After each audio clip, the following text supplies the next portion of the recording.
Mañana. Seamos todos muy bienvenidos a la escuela bíblica de este primer domingo 7 de junio. También damos una cordial bienvenida a los que a esta hora también se conectan por Facebook. Vamos a iniciar nuestra escuela bíblica de este día, de este domingo, con una oración, pidiendo a Dios su dirección en todo lo que hagamos hoy. Señor amado, te damos infinitas gracias en este día, porque tú ya nos permitiste estar, Señor, en este lugar que lo hemos dedicado para adorar y glorificar tu santo nombre. Gracias, Padre, por todos los que ya estamos acá presentes, listos, con buena disposición para aprender más de ti en este día. Señor, te pido que a los que vienen en camino, tú les traigas con bien, quites, Señor, todo obstáculo para que puedan llegar con bien hasta este lugar y aprender juntos con nosotros. También te pedimos por los que están conectándose en esta hora a través de Facebook, que también tú les bendigas, Señor, y que puedan tener buena disposición para escuchar y aprender de tu palabra. Gracias, Padre, quédate con nosotros del principio hasta el fin. Guíanos en todo lo que hagamos, Padre, danos la buena disposición a cada uno para aprender. En el nombre de Cristo Jesús, nuestro Salvador. Amén. Bueno, hermanos, en esta mañana continuamos con el estudio de Juan. No tengo la misma didáctica de nuestro pastor, ¿verdad? Porque nuestro pastor, Walter, es de mucha pizarra, es de mucho escribir y que hace sus dibujitos también para una mejor comprensión, y eso es bueno, ¿verdad? Pero vamos a continuar entonces con el estudio de el libro de la epístola, el Evangelio de San Juan. Hagamos un poco de memoria sobre el capítulo 9 que hemos venido estudiando durante todos estos domingos. Y en el capítulo 9 nosotros vimos o estudiamos la curación o el milagro que Jesús hizo en un ciego de nacimiento, y que esto trajo después consigo un alboroto en la comunidad y una serie de interrogaciones de los que conocieron también a este ciego, principalmente los vecinos, los de la comunidad, los que habían conocido a este hombre, que no nos dice la Escritura cuántos años tenía, pero ya era una persona mayor quizás. Entonces, los de la comunidad lo habían visto crecer y lo habían visto pues crecer ciego, porque había nacido ciego. Así que el primer interrogatorio fue de estas personas, de la gente de la comunidad. Pero después también, ¿de quién fue el otro interrogatorio? ¿Quiénes más lo interrogaron? No nos acordamos. Aparte de los vecinos, ¿quiénes insistieron en la interrogación? Los fariseos.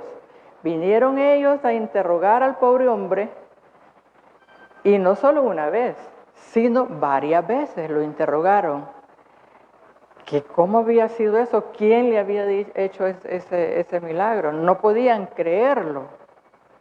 Y no satisfechos con todo lo que le interrogaron al pobre hombre, entonces llamaron también a los papás. Primero para preguntarle, este es vuestro hijo, ¿verdad? Y que nació ciego. Entonces, pero ellos siempre siguieron con la duda. Vuelven otra vez a llamar al ciego de nacimiento, ¿verdad?, que ya había sido sanado, para volverlo a interrogar. Y en esta ocasión, entonces este hombre, digo yo, que le da una cátedra a los maestros de la ley, a los escribas y los fariseos, haciendo una declaración y una confesión sobre quién era Jesús. Y entonces, esta confesión y esta declaración le ocasionó al pobre hombre a ser expulsado de la sinagoga, a ser excluido. Entonces, les dice él finalmente, de tanto cansancio, de tanto interrogatorio de los maestros de la ley, les dice, si éste no viniera de Dios, nada podría hacer. Esto, por supuesto, les enfureció a los fariseos y entonces lo expulsaron inmediatamente por decreto. Era un decreto que ya ellos habían acordado y habían establecido que todo aquel que declarara que Jesús era el Mesías tenía que expulsarlo de la sinagoga, expulsarlo de la comunión de la iglesia, de la sinagoga. Eso fue lo que hemos venido estudiando, lo que decía todo el capítulo 9 que ya estudiamos. Ahora entramos al capítulo 10, los primeros 21 versículos, y eso es lo que vamos a leer.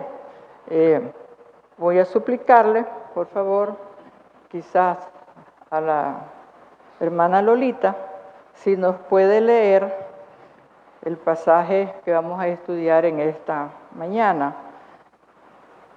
Juan 10, del 1 al 21. Y todos abramos nuestra Biblia. Quiero decirles también que vamos a hacer uso bastante de otras referencias bíblicas referente a este tema que vamos a estudiar ahora. Entonces tengamos la Biblia abierta. Amén. Leemos, hermanos, en Juan 10, del 1 al 21, ¿verdad? Así es. Parábola del redil. De cierto os digo, el que no entra por la puerta en el redil de las ovejas, sino que sube por otra parte, ese es ladrón y salteador. Mas el que entra por la puerta, el pastor de las ovejas es. A éste abre el portero y las ovejas oyen su voz. Y a sus ovejas llama por nombre y las saca. Y cuando ha sacado fuera todas las propias, va delante de ellas. Y las ovejas le siguen porque conocen su voz.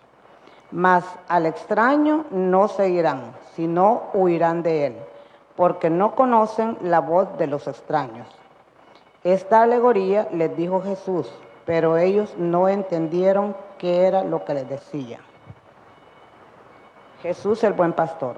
Volvió pues Jesús a decirle, de cierto os digo, yo soy la puerta de las ovejas. Todos los que antes de mí vinieron, ladrones son y salteadores, pero no los oyeron las ovejas. Yo soy la puerta, el que por mí entrare será salvo, y entrará y saldrá y hallará pastos. El ladrón no viene sino para hurtar y matar y destruir. Yo he venido para que tengan vida y para que la tengan en abundancia. Yo soy el buen pastor. El buen pastor su vida da por las ovejas.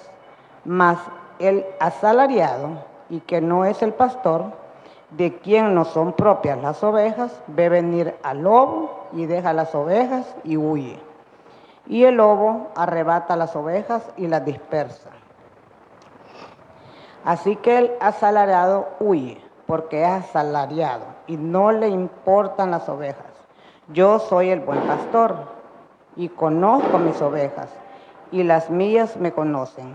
Así como el Padre me conoce y yo conozco al Padre, y pongo mi vida por las ovejas. También tengo otras ovejas que no son de este redil. Aquellas también debo traer, y oirán mi voz, y habrá un rebaño y un pastor. Por eso me ama el Padre, porque yo pongo mi vida para volverla a tomar. Nadie me la quita, sino que yo de mí mismo la pongo. Tengo poder para ponerla y tengo poder para volverla a tomar. Este mandamiento recibí de mi Padre. Volvió a haber disensión entre los judíos por estas palabras. Muchos de ellos decían: demonio tiene y está fuera de sí. ¿Por qué le oís? Decían otros: estas palabras no son de endemoniado. Pues, ¿puede acaso el demonio abrir los ojos de los ciegos? Gracias, hermana Lolita. ¿A quién está referida esta parábola, hermano?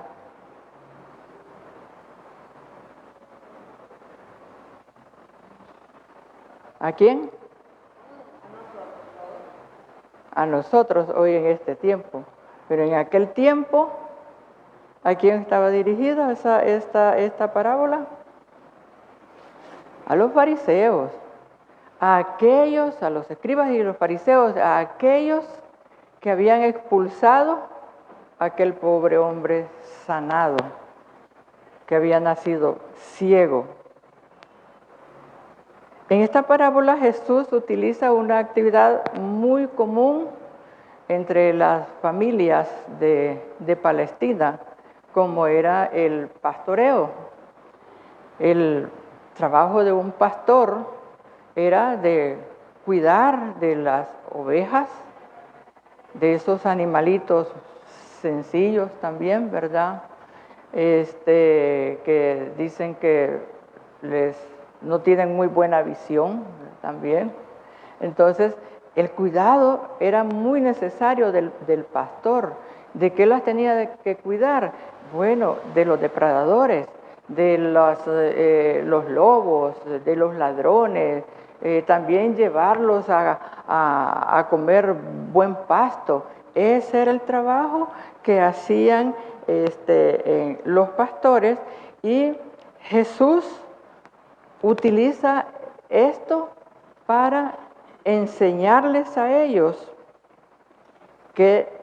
cuál es la labor del pastor. Y la oveja o el pastor tenía estrecha relación con sus ovejas.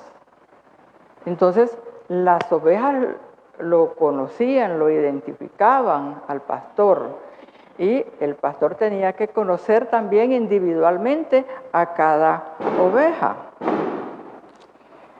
Y esto era bien básico, que las ovejas conocieran o reconocieran la voz del pastor, porque dependía de eso también su seguridad. Importante también es mencionar que esta parábola surge a raíz de aquel evento del milagro de Jesús por sanar al ciego de nacimiento. Para hacerles ver a los maestros de la ley, a los escribas y a los fariseos, que ellos no eran buenos pastores, que ellos descuidaban a sus ovejas, eran falsos pastores, no como Jesús, quien era sí el buen pastor.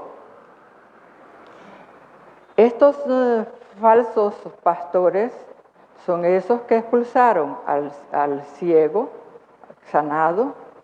Estos no tenían la más mínima compasión de nadie. Ellos no tuvieron la compasión de este hombre que había nacido ciego, y no tuvieron la alegría, el gozo de verlo a él sanado. Porque este hombre que fue sanado había estado en la oscuridad, sin ver la luz del sol, sin ver la creación, la belleza de la creación de Dios. Para él esto fue fascinante. Y entonces aquellos hombres, los maestros de la ley, los supuestamente que tenían que pastorear a la gente, ellos no se alegraron por eso. Más bien se pusieron en qué pensar, ¿verdad? ¿Y por qué? ¿Quién vino a sanar a este? Y no tuvieron compasión de este hombre. Jesús utiliza también esta parábola para ilustrar la diferencia entre los líderes y pastores verdaderos de los líderes y pastores falsos. Y les deja ver a los fariseos que el verdadero pastor, el legítimo pastor, es Jesús. El legítimo pastor del rebaño es Jesús. Pero los fariseos estaban cegados por sus tradiciones, por lo tanto eran incapaces de guiar correctamente al pueblo. Entremos a analizar entonces todo el pasaje que hemos leído. Analicemos la parábola. En la primera parte de la parábola, Jesús habla de un redil en donde hay unas ovejas. Un redil es donde el espacio físico en donde se guardaban las ovejas, donde se resguardaban las ovejas. Entonces, en esa primera parte, Jesús habla que hay un redil donde hay unas ovejas. Dentro de ese redil, en donde se resguardan, habla también de un pastor que entra por la puerta, y el que entra por otra puerta, en donde no es la que se debe entrar, ese es un ladrón y salteador. Dice también que hay un portero que abre la puerta para que entre el pastor, el dueño de las ovejas, y que el pastor las llama por su nombre y las ovejas atienden y conocen también su voz, pero que desconocen a otras voces, a la voz que no es del pastor. En la Palestina, todos los pastores, los que pastoreaban las ovejas, llevaban sus ovejas a un determinado lugar en la noche para que ahí estuvieran cuidadas por un portero que estaba siempre en la puerta. Este portero impedía que entrara cualquier ladrón o cualquier lobo para hacerle daño a las ovejas, pero también impedía que las ovejas pudieran salir. Cuando a la mañana siguiente, entonces cada pastor llegaba a recoger sus ovejas para llevarlas a alimentarlas. Y el pastor llamaba a sus ovejas por su nombre, y las ovejas identificaban la voz de su pastor. No salían las ovejas de otro pastor, sino que salían las que él llamaba. Y así iban sacando a todas las ovejas para llevarlas a su alimentación. Entonces, esta es la figura que está utilizando Jesús en esta parábola. Pero dice al final del versículo, en el versículo 6, esta alegoría, les dijo Jesús, ellos no entendieron qué era lo que les decía. Nosotros, creo que cada uno de nosotros ha entendido un poco, ¿verdad?, qué es lo que Jesús quiso decirles con esta parábola, pero ellos no entendieron. Ahora, tal vez a alguno de nosotros nos es difícil entenderla también, pero viene Jesús y en la segunda parte que es del 7 al 8, o del 7 hasta adelante, entonces él explica, se extiende más en la parábola. Y entonces a esto pongámosle atención nosotros también.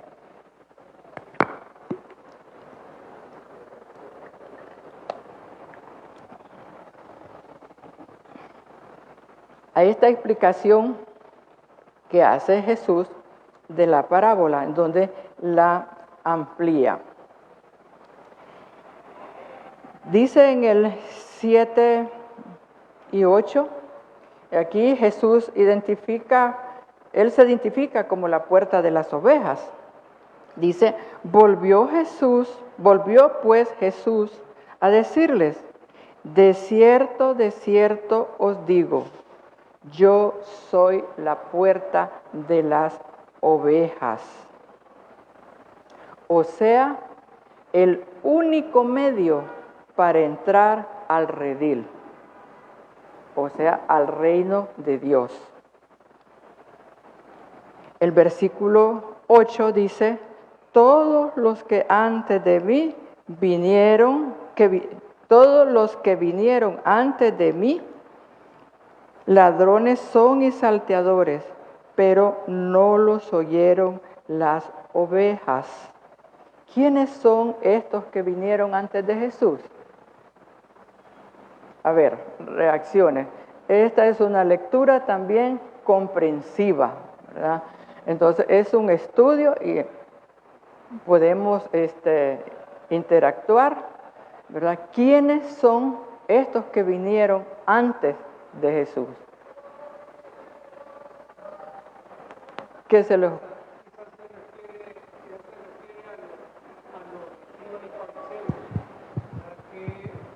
que llegaron, gracias, quizás se refiere a escribas y fariseos y quizás otros que aparecieron en el periodo antes del nacimiento de Jesús, porque tanto fariseos y saduceos aparecen alrededor de 150 o 200 años antes de Cristo, en el periodo de Esdras, el periodo de los macabeos.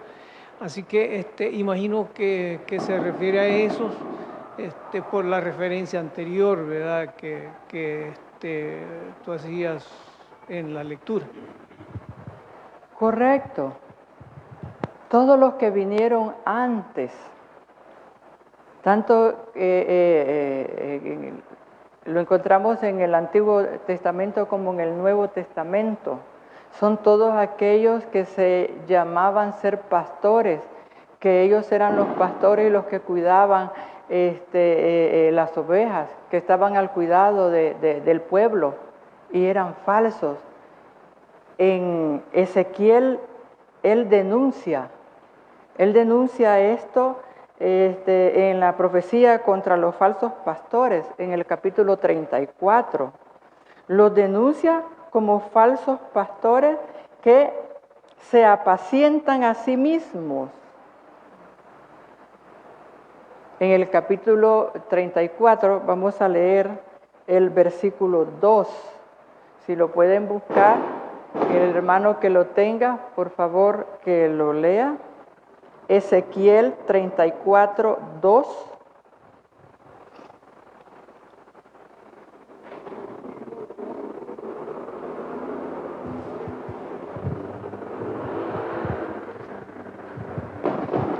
Hijo del hombre, profetiza contra los pastores de Israel. Profetiza y di a los pastores, así ha dicho Jehová el Señor, ay de los pastores de Israel, que se apacientan a sí mismos. ¿No apacientan los pastores a los rebaños? Amén. Ahí claramente dice, hay de aquellos, ¿verdad?, que se apacientan a sí mismos y no a la grey de Dios. Pero también en el Nuevo Testamento, Jesús los acusa de ciegos, guías de ciegos. En Mateo 15, 14, si lo buscamos, Mateo 15, 14, la lectura en el Nuevo Testamento, que son estos falsos pastores. Son ciegos, guías de ciegos, y el ciego guiaré al ciego, ambos caerán al hoyo. Así es. A eso los acusa Jesús. También en Mateo 23, 14, también les acusa de hipócritas y devoradores de las casas de las viudas. Miren qué duro, ¿verdad? Esta palabra para los falsos pastores, no para los pastores verdaderos, sino para los falsos pastores. Leamos entonces en Mateo 23:14. Jesús acusa a escribas y fariseos. Entonces habló Jesús. Sí, ese 23:14. Mateo 23:14. El 23:14. 23:14. Y ahí para abajo. Ahí hay de muchos vosotros, ayes. escribas y fariseos hipócritas, porque devoráis las casas de las viudas y como pretexto hacéis largas oraciones. Por esto recibiréis mayor condenación.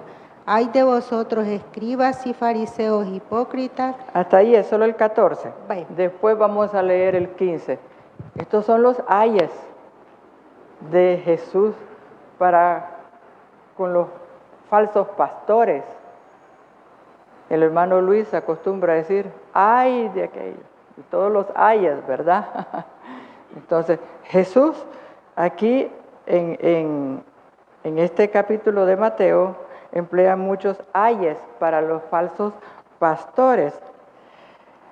Pablo también en el discurso de despedida de Mileto también advierte a los ancianos de la iglesia sobre estos falsos pastores. Y son advertencias también para la iglesia de hoy en día, para nosotros. Leamos en Hechos 20, del 29 al 30.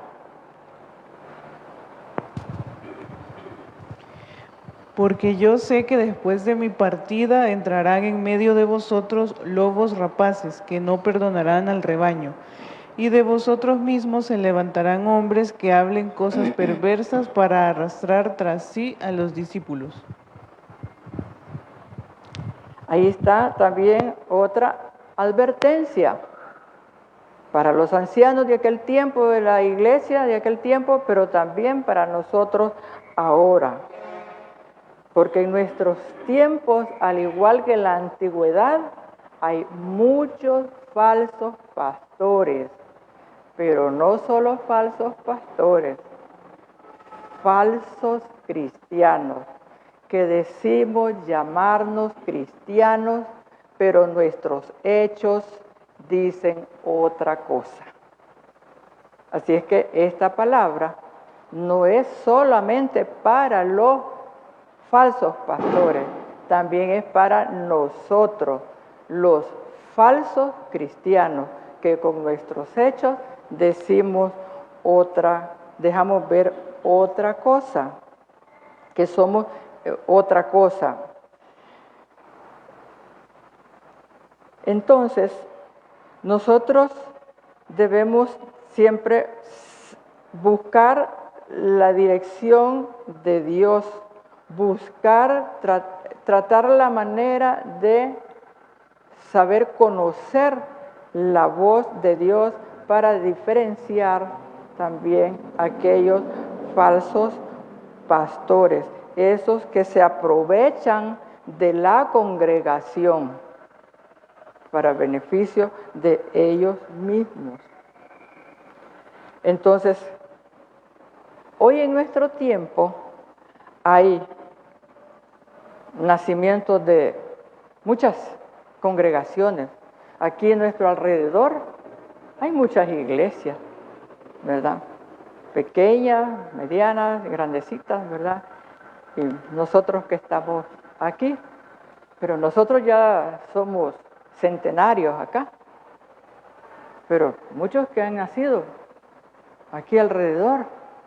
¿Y cómo han nacido? De repente se reúnen en un cuartito, en una cochera, ¿verdad? En una galera, ponen sillas, empiezan a cantar, a orar, a leer la Biblia, y no debe faltar recoger la ofrenda también.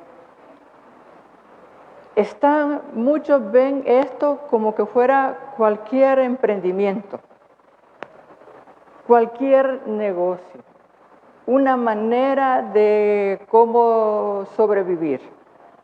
Esos son falsos pastores.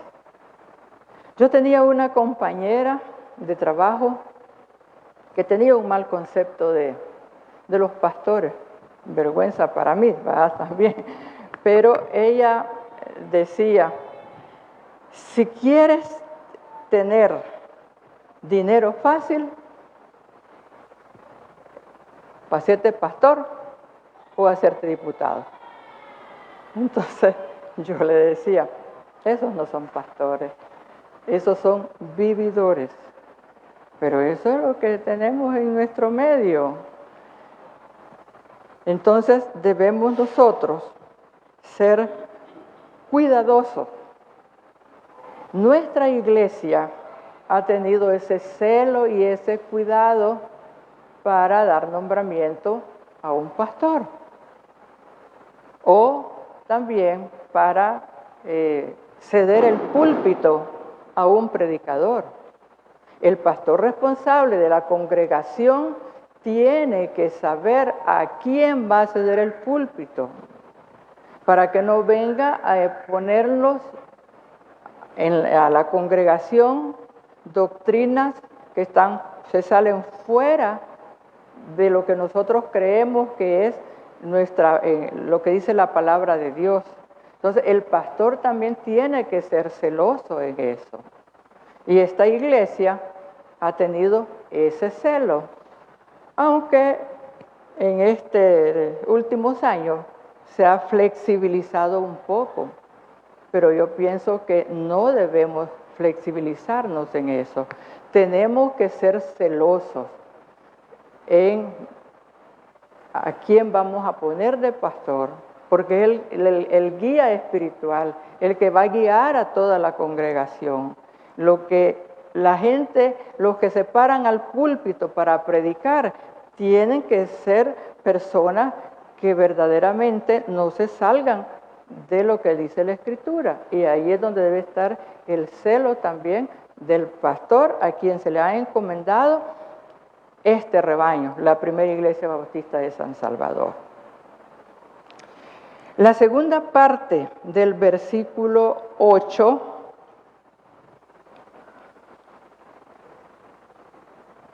dice, pero no los oyeron las ovejas. Nosotros como creyentes en Cristo Jesús debemos aprender a reconocer la voz de Dios. El reconocer la voz de Dios implica estar atentos a su palabra, a su guía diaria de nuestra vida. ¿Y cómo logramos nosotros conocer la voz de Dios? ¿Cómo creen ustedes que podemos lograr conocer la voz de Dios? Leyendo la palabra, dice la hermana, leyendo la Biblia, reflexionando sobre ella, a través también de la oración. Me llama la atención que los niños conocen la voz de sus padres, ¿verdad? A veces no logran verlos, pero al escuchar su voz, ya saben, ahí viene mi mamá, ahí viene mi papá. Fíjense que el hermano Pleités, Neto, él es muy cariñoso, también Laura. Ellos son bien cariñosos con sus nietos. Recuerdo también a sus primeros nietos, Mateo y Rebeca. Y como ellos han sido bien cercanos a sus nietos, estos niños conocían la voz. Cuando escuchaban la voz de su abuelo, de Neto, ellos ya decían a buscarla. ¿verdad? Y como la voz de él es bien peculiar, ¿verdad? También. Entonces, fíjense bien esto. ¿Por qué conocían los niños la voz de él? Por la cercanía que ellos tenían con estos niños. Lo mismo sucede ahora con Jimena, ¿verdad? Jimena viene a los ensayos del coro y cuando él oye la voz de su abuelo, Neto, ella ya se pone ahí viendo por dónde lo ubica, ¿verdad? Cuando escucha la voz de su papá, de José David, busca ver dónde lo ubica. Entonces, eso es por la cercanía, por la familiaridad. A eso nos llama el Señor nosotros. Así vamos a aprender a escuchar su voz cuando nosotros tengamos una relación más estrecha con Él. Ya decía la hermana a través de la lectura de su palabra, nosotros no podemos ver a Jesús, ¿verdad? Ni ver así aquellos milagros que hacía antes. Pero aquí está la palabra escrita. Esto es nuestra norma de fe y de práctica. Pero si nosotros no la leemos, ¿cómo vamos a conocerlo? Si nosotros no hablamos con Él a través de la oración, ¿cómo lo vamos a conocer? Imposible. Entonces, para escuchar la voz de Dios, nosotros tenemos que tener esa relación más estrecha con Él. La voz del pastor siempre suele traer paz, claridad y un llamado a vivir en amor y justicia, a diferencia de otras voces que nos pueden generar confusión. Cuando un pastor de la congregación, cuando nuestro pastor de la congregación es cercano a los miembros de la iglesia y tenemos entonces la confianza de ir ante Él a pedirle un consejo, una orientación, y la orientación del pastor nos ayuda mucho a tomar algunas decisiones, pero claro, tiene que ser el buen pastor, ¿verdad? No el falso pastor. Entonces ahí es donde nosotros tenemos que tener agudeza, pero solo lo podemos hacer leyendo la palabra de Dios y tener una relación más estrecha con Él. Sigamos adelante con el versículo 9. Dice, yo soy la puerta. El que por mí entrare será salvo, y entrará y saldrá y hallará pastos. Al decir que Él es la puerta del redil, esto significa que es Él el único y el verdadero camino que nos conduce a la vida eterna.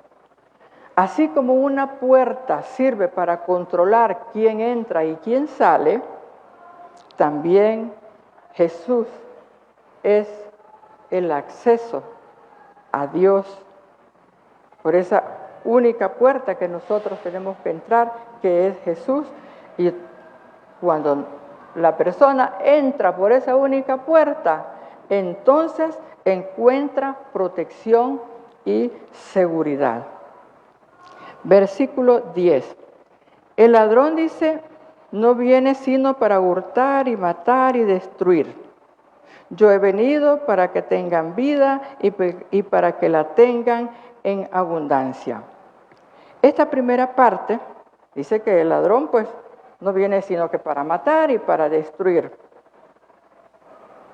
De esta manera describe Jesús a esos falsos pastores, a los fariseos, a los escribas, que engañan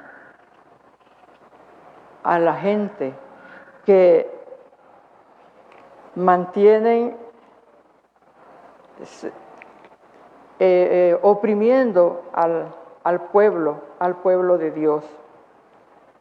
Son falsos pastores también, porque hablan de Dios, pero rechazan a Jesús.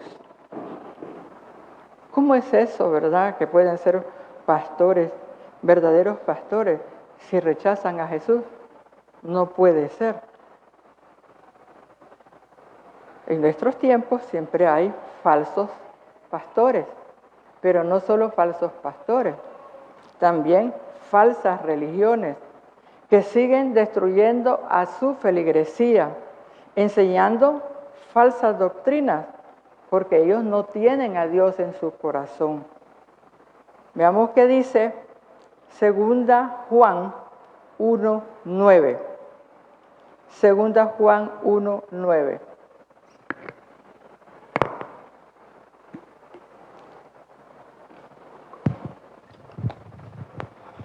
Gracias, hermano. Gracias, buenos días. Dios les bendiga, amados hermanos. Pues vamos a leer en el nombre del Padre, del Hijo y del Espíritu Santo. Y dice, 1:9 dijo, cualquiera que se extravía y no persevera en la doctrina de Cristo, no tiene a Dios. El que persevera en la doctrina de Cristo, este es el que tiene al Padre y al Hijo. La Escritura es bien clara, ¿verdad? ¿Quiénes son los verdaderos, los que perseveran, que tienen al Padre y al Hijo? Quizás una de las esclavitudes más opresivas, más esclavizantes, es la esclavitud religiosa. En Mateo, Jesús vuelve a llamar hipócritas a los escribas y a los fariseos. Veamos por qué les llama hipócritas en Mateo 23:15.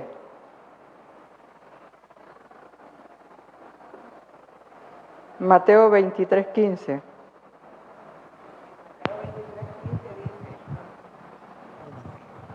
Hay de vosotros, escribas y fariseos, hipócritas, porque recorréis mar y tierra para hacer un prosélito, y una vez hecho, le hacéis 2 veces más hijos del infierno que vosotros.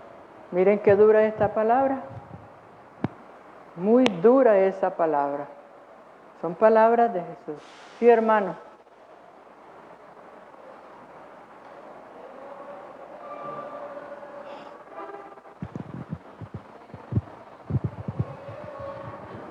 Gracias, hermana Anita. Realmente a mí me llama mucho la atención cómo Jesús se enmarca en el sistema socioeconómico de ese tiempo en Palestina, en que la explotación de las ovejas era una forma de vida de casi toda la población.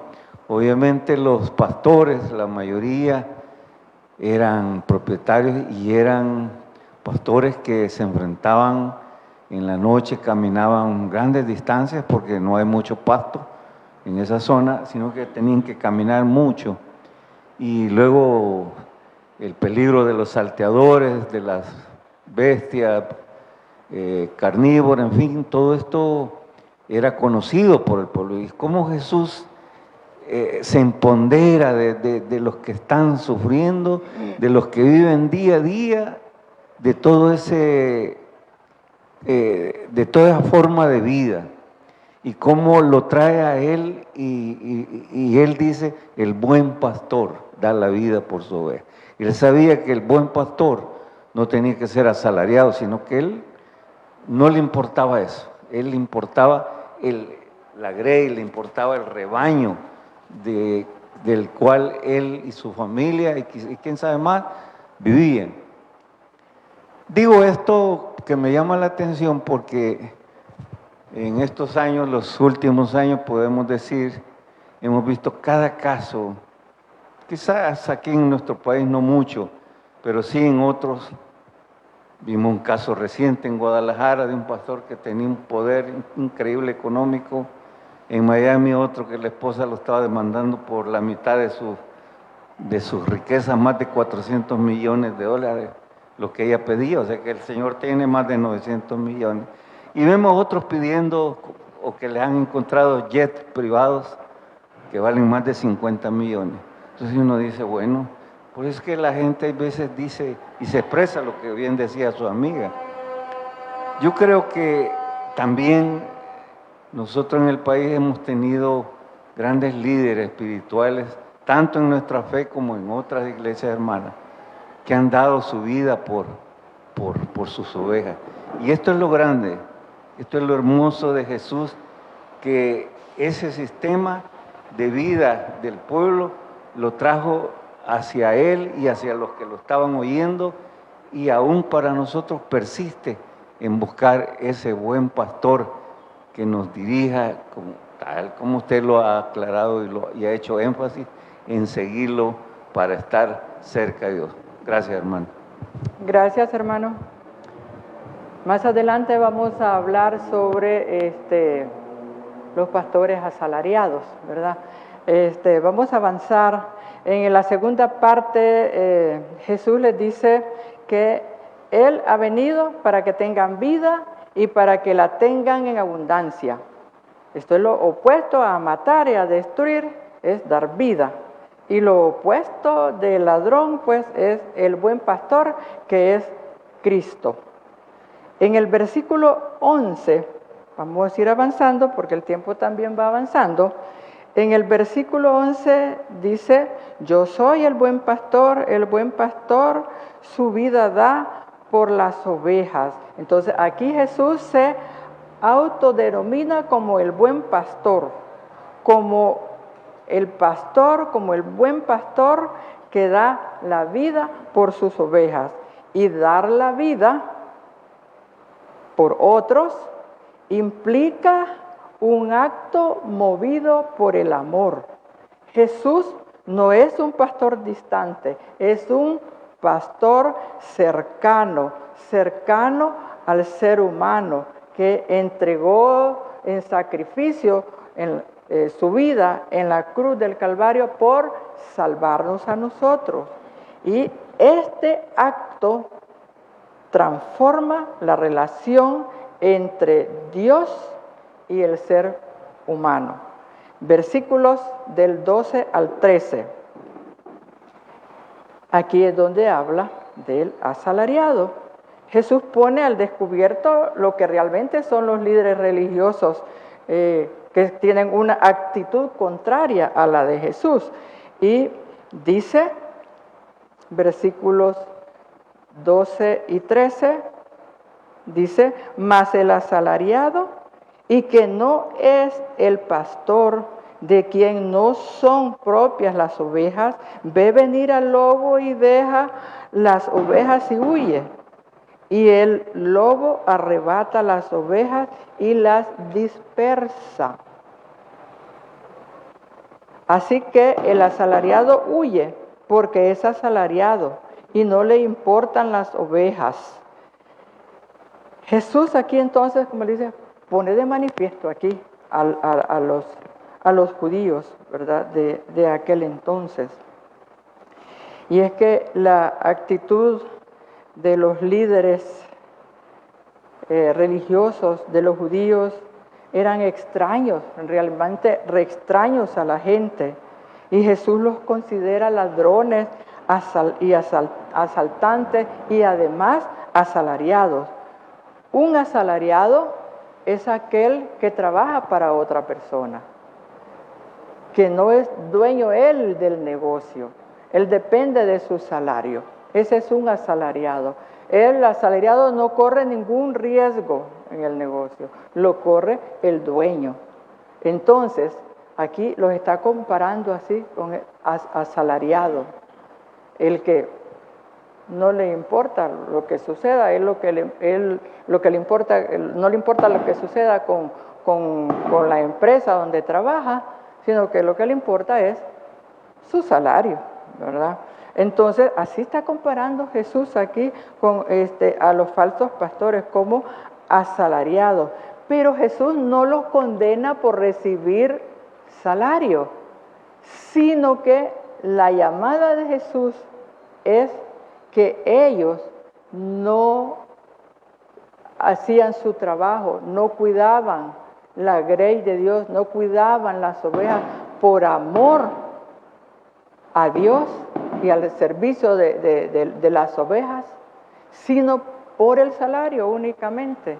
Ellos no estaban interesados en otra cosa más que en su salario. Ellos no se interesaron por estar al cuidado de sus ovejas. En los capítulos anteriores que hemos venido estudiando a Juan, vimos que estos fariseos no mostraron nada de compasión con aquel paralítico de Betesda. No mostraron compasión con la mujer adúltera, ni con el joven sanado, el hombre sanado, que se le devolvió la vista. Entonces, el bienestar de la gente no era su interés, sino que ni era tampoco su prioridad, sino que era el dinero. A eso es lo que apunta Jesús, no porque estuvieran recibiendo salario, porque la Escritura dice que el obrero digno es de su salario. Y debemos nosotros de ser responsables también con lo económico, con nuestros pastores, y que ellos estén bien, que no les falte nada también de lo económico, son dignos de su salario. Entonces, la labor de los pastores de nuestra iglesia es cuidar de los miembros de la iglesia, no por un salario, sino por su entrega al servicio de Dios, por amor a las almas, y no comportarse como asalariado, que no le importa todo lo que pueda suceder a su alrededor, ¿verdad? Más que solo que tenga su salario a tiempo. Y cuando no le llega a tiempo, también el asalariado protesta y hace huelga, ¿verdad? También en las empresas, ¿verdad? Entonces, el acompañamiento a los miembros de la iglesia, ese es el trabajo del pastor, acompañar a los miembros de la iglesia, principalmente en su aspecto espiritual, guiarlos, ¿verdad? Ese es el trabajo también que tiene que hacer un pastor, ver por sus necesidades espirituales principalmente. Recordemos también que el acompañamiento pastoral fortalece la vida de la iglesia. Cuando la membresía no tiene el acompañamiento pastoral, la vida de la iglesia no se ve fortalecida. Necesitamos, claro, nuestro único pastor y el buen pastor es Jesús, pero aquí en esta tierra nosotros necesitamos también un guía espiritual y por eso tenemos a los pastores. El apóstol Pedro en 1 Pedro 5:2 dice: apacentad la grey de Dios que está entre vosotros, cuidando de ella, no por fuerza, sino voluntariamente, no por ganancia deshonesta, sino con ánimo pronto. Esa es la labor del pastor, aquel pastor que es verdadero. Los versículos 14 y 15, Jesús vuelve a afirmar que Él es el buen pastor y conoce a sus ovejas y las ovejas lo conocen también a Él. En el 15 dice: como el Padre me conoce, yo conozco al Padre. En otras palabras, la relación entre nosotros y Jesús debe ser semejante a la relación de Jesús con el Padre. La otra parte del 15 dice: y pongo mi vida por las ovejas. Con esta expresión, Jesús está anunciando su muerte también. El versículo 16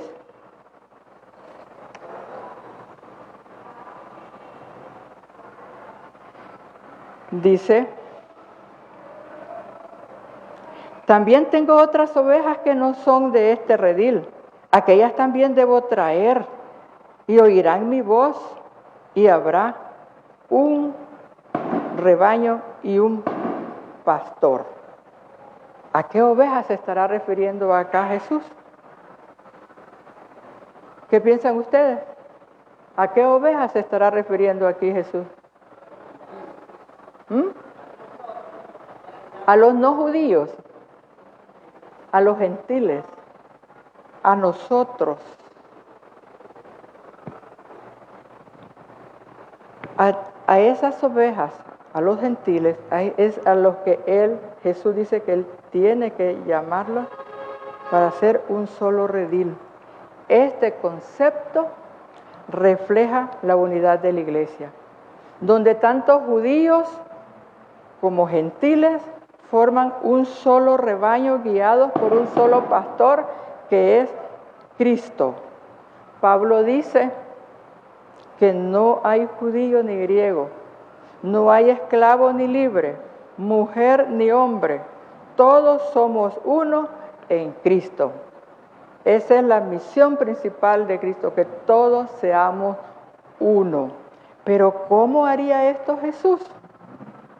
¿Cómo creen que haría esto Jesús de hacer de estos dos pueblos uno solo? ¿Cómo lo haría? ¿O cómo lo hizo? Porque ya lo hizo.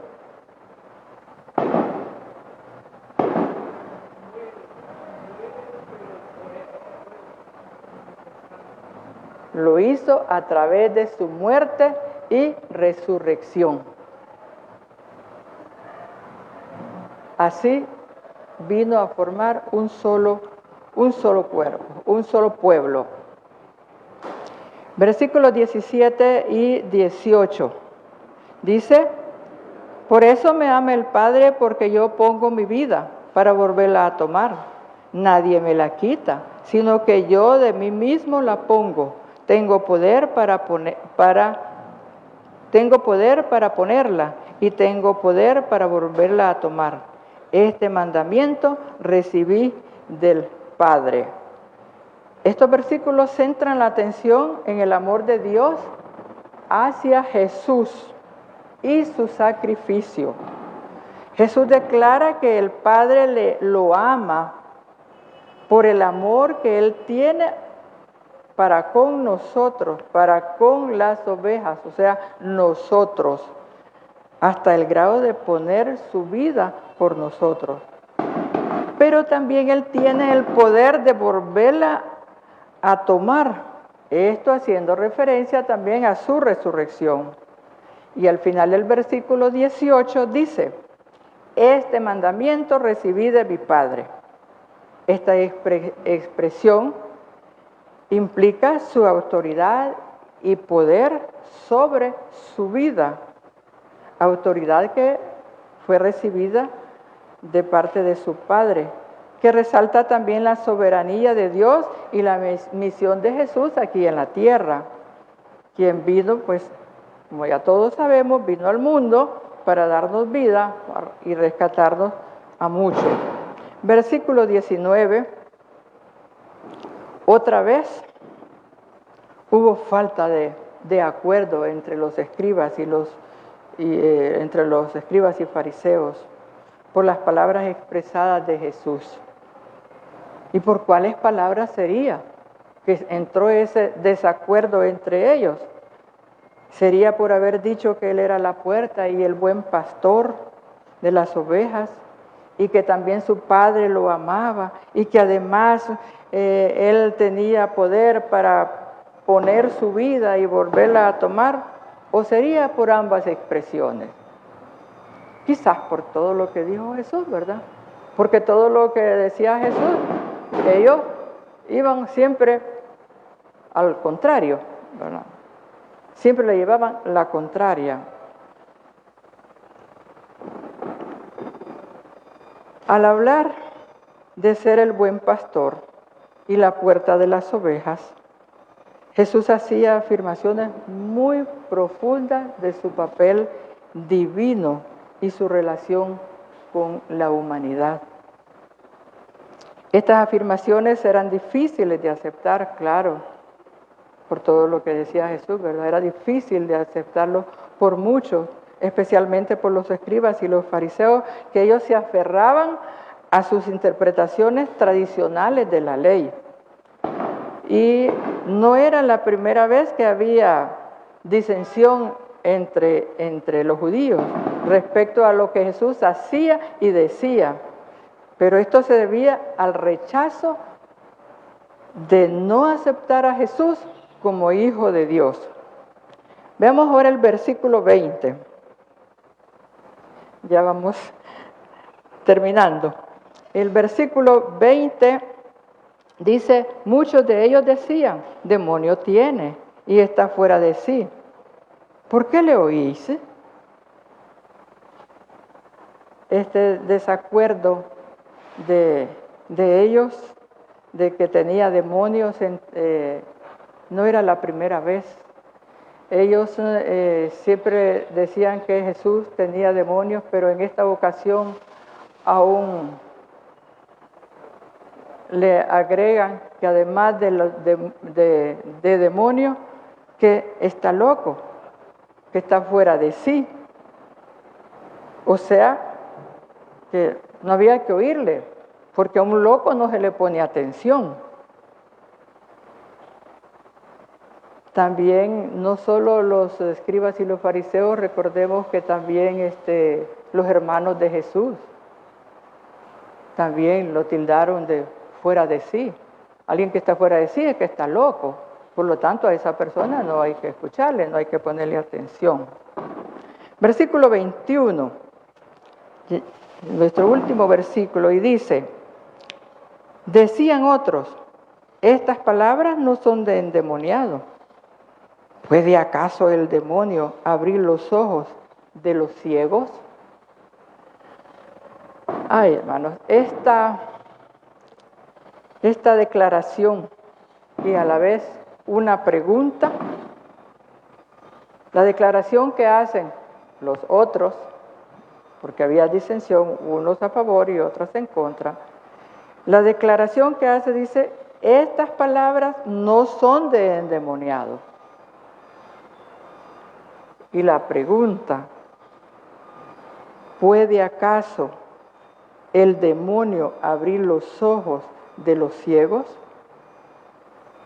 En otras palabras, hermanos, esta afirmación declara que una persona endemoniada no expresa cosas coherentes o de la manera de cómo se expresaba Jesús. Y tampoco podía dar vista a los ciegos. Entonces, la conclusión de estos otros es que este hombre que le había dado la vista a aquel ciego de nacimiento, descendía de Dios, provenía de Dios. En conclusión, ¿y ustedes qué piensan? Un minuto. ¿O están de acuerdo conmigo? El silencio, dicen, otorga. Así es que el Señor les bendiga. Entonces vamos a despedirnos en oración, pidiendo también la dirección de Dios para lo que sigue de la celebración de este domingo. Voy a pedirle que nos despida en oración a nuestro hermano Abner. Nos despide en oración, por favor.